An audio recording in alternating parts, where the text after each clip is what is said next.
कहता है सॉरी, आधे घंटे पहले लाते तो हम इन्हें बचा लेते हैं। तो उस केस में आपको क्या करना है, 5 ऐसे अलार्मिंग कंडीशन कि जब आप इस क्रिटिकल पोजीशन में हो जाते हो कि आपको होम रेमेडी चाहिए बिफोर कि आप डॉक्टर तक पहुँचें, आप कुछ ऐसा उपचार क्या करें जिससे हम पेशेंट को हॉस्पिटल तक बहुत अच्छे से पहुंचा सकें और उसको आगे का जो है प्रोसेस ट्रीटमेंट का दे सकें। हाई बीपी के पेशेंट हर घर में हैं, तो उनके रात के टाइम 12 बजे के बाद और 4 बजे के पहले जो है हार्ट पेशेंट का एक बार स्ट्रोक लेना बहुत ही कॉमन होता है डेली के रूटीन में, कि आप जब तक उसको डॉक्टर के पास ले जाते हैं, डॉक्टर कहता है सॉरी, आधे घंटे पहले लाते तो हम इन्हें बचा लेते।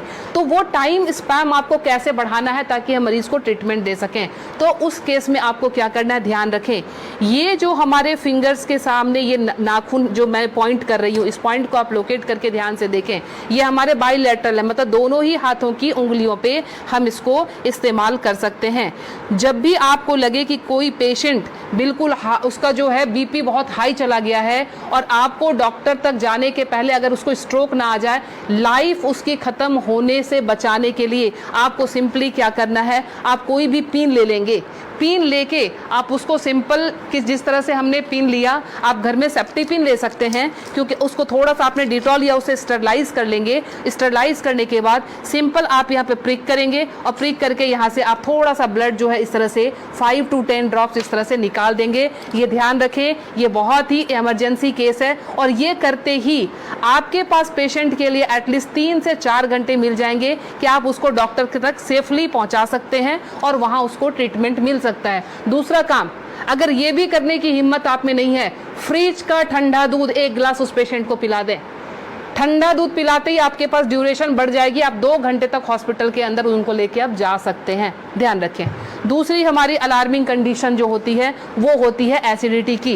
एसिडिटी समटाइम्स इतना हाई हो जाता है कि रात को सोना मुश्किल, सीने में जलन और भारीपन, उस केस में भी लगता है जैसे हमें हार्ट की प्रॉब्लम आ रही है। उसमें क्या करेंगे, उस केस में कि हमने इस पॉइंट को, एसिडिटी के केस में आपने इस पॉइंट को लेना। पॉइंट लोकेट कैसे करेंगे, तो आपने इस तरह से अपने थंब के इस वाले पॉइंट को, फर्स्ट पोर को यहाँ से मेजर कर लेंगे, खोल के यहाँ से मेजर करके आपका जहाँ ये टच हो रहा है यहाँ से आपने इसको प्रेस करना शुरू किया।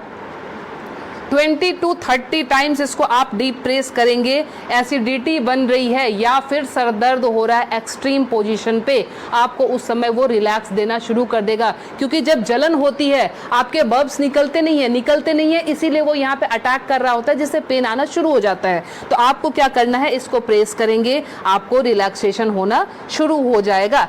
तीसरी चीज, हमारे मोशन सिकनेस या हम ट्रैवल कर रहे हैं तो हमें वॉमिटिंग आती है, या जनरल केस में भी अगर वॉमिटिंग आती है या नॉजिया रहती है, वॉमिटिंग टेंडेंसी, वॉमिटिंग आ नहीं रही है बट ऐसा लगता है कि वॉमिटिंग आएगी, इस केस को हम कैसे हैंडल करेंगे।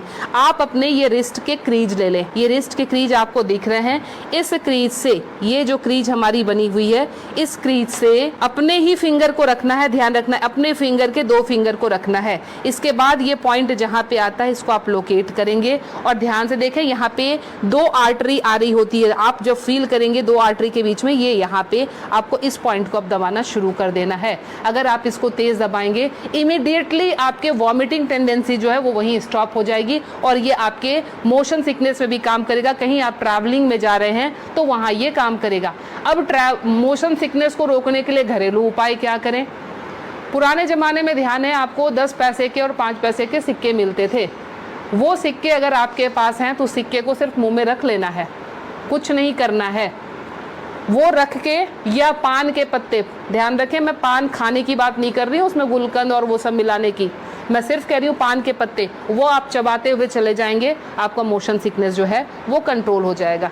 तीसरी चीज़ जो आती है एलर्जिक अस्थमा की, मतलब एक ही आपको स्ट्रोक आया और आपके जो है बिल्कुल सांसें फूलनी शुरू हो गई, सांस नहीं आ रही है, हेवीनेस आ रही है, उस केस में आप क्या करेंगे, अपने नाक को खोलने के लिए, ताकि ब्रीदिंग आपकी एकाएक स्टार्ट हो जाए, आप अपने हाथ को लेंगे और इस तरह से नाक को सटाएंगे। नाक की टिप जो है हाथ के जिस पार्ट को टच कर रही है उसको दबाना शुरू करेंगे और ये बहुत पेनफुल होता है, ध्यान रखें। आप अपने आप भी इसको दबा नहीं पाएंगे, बहुत ज़्यादा पेन होता है। हमने पेशेंट को ऐसे किया, ये टिप जहाँ पे आया, और ये 90% पेशेंट को ये पेनफुल वैसे भी होता है। आप उठा लीजिए, अब ये यहाँ पे इनका टच हुआ था, ये जब हम दबाएंगे 90% पेशेंट को वैसे भी, क्योंकि हल्के हल्के एलर्जी की प्रॉब्लम इन दिनों महामारी बीमारी के बाद लंग्स सबके वीक हुए हैं तो सबके जो है ये प्रॉब्लम रहती ही रहती है। लास्ट में आपको बता रही हूँ इंसोम्निया के लिए, नींद नहीं आती है उस केस में आप क्या करेंगे। नींद नहीं आने के केस में हमने क्या करना है कि ये हमारा ईयर लोब है, ये पूरा सेक्शन जो है ये ईयर लोब का है। रात को आप क्रीम या तेल लेकर इस सेक्शन की इस तरह से हल्के हल्के हाथों की मसाज देंगे। ये हल्के हल्के हाथों की मसाज देंगे, इससे आपको नींद आनी अच्छी शुरू हो जाएगी। साथ में और क्या इंक्लूड करें, हमारा जो टॉप ऑफ द हेड है, बिल्कुल सर का ऊपरी सिरा, यहाँ पे आप टैपिंग करेंगे। टैपिंग करने का मतलब हल्का हल्का आप इसको ठोकते जाएं, ये इसको वाइब्रेट करें। वाइब्रेट करने का मतलब आप यहाँ से जो है एनर्जी हमारे जा रही है नीचे, क्योंकि आपको पता है ये माउंटेन बना हुआ है, यहाँ से एनर्जी का फ्लो शुरू होता है, तो ये एनर्जी जो है पूरी जगह जाएगी और आपको बिल्कुल काम कर देगी, शांत कर देगी। तो ये 5 अलार्मिंग पॉइंट्स आपको हमेशा के लिए याद रखना है। पता नहीं आज आपने देखा, भूल गए, कल आपको जरूरत पड़ जाए, तो इसलिए आप प्लीज़ इसे सेव कर लें, अच्छे से देख लें और समझ जाएं और अपना ट्रीटमेंट एमरजेंसी केस में ज़रूर कर लें। मैं Leena Srigyan, naturopathy and alternative therapy expert, नई दिल्ली से। मुझसे मिलने के लिए